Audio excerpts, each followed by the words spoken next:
stubby up there. Alright. That bolt out of there.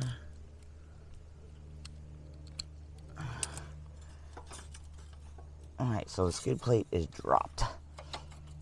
Oh, I should probably just leave that up there, but I'll take it down. I'll clean up the skid plate anyway. The skid plate's got a little crap on it. Alright, excellent. So, now we are at the point of removing the filter. So, let's remove the skid plate out here. Just going to wipe that down. We're going to go, remember these things are directional. So, a oil filter wrench works, remember, as, let's see, you put pressure on it, okay, and it tightens up that spring-loaded mechanism.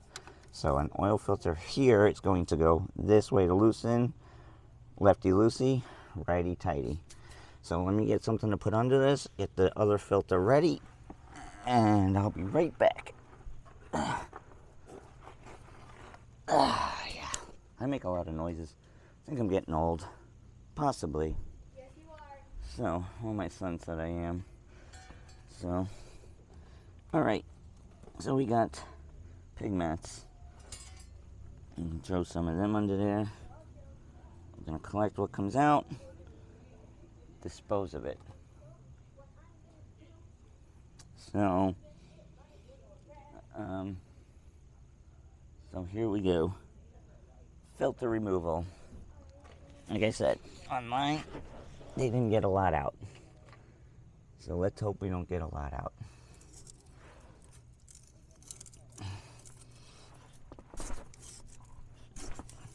Alright, gotta get the pressure on there. Alright, there we go. She's loosening now. I don't want to get everything. I'm trying to keep everything neat. Okay. So a little, I know we're going to get some.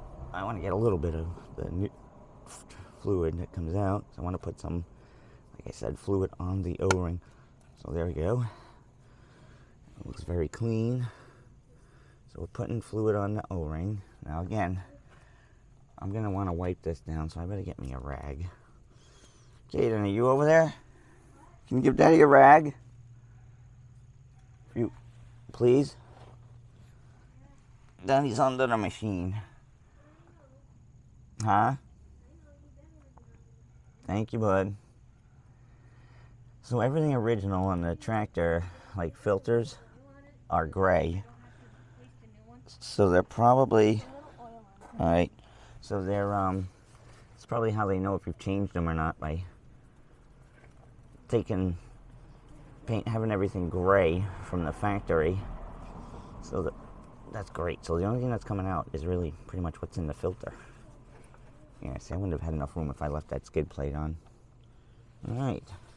So that was very good information I got from a viewer, and I appreciate that very much. So clean the surface, right?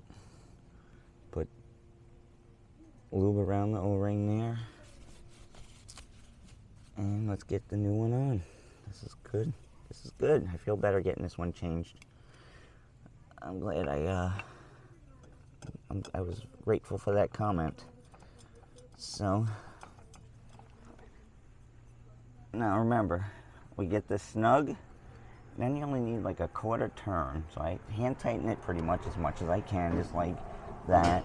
And then I'm going to throw the wrench on it, right? First you got to make sure it's snug.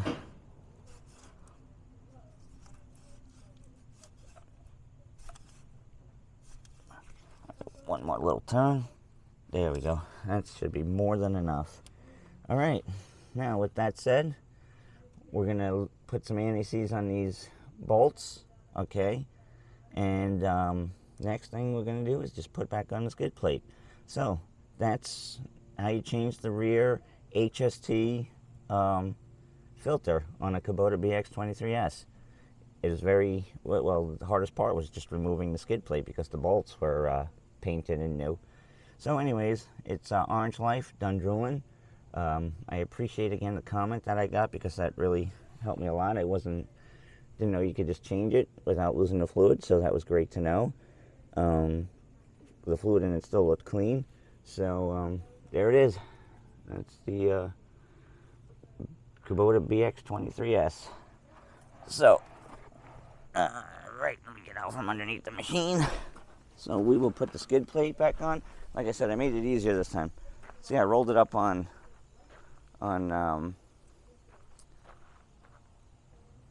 some ramps to make it a little easier to raise the front. So it makes it just that little bit higher. So that helps out. So anyways, next we'll do is we grease it all the time, but I'll probably grease it again. So this is Orange Life, done drilling. And you guys have a good day. Thanks for watching. Like, subscribe, share, and take care.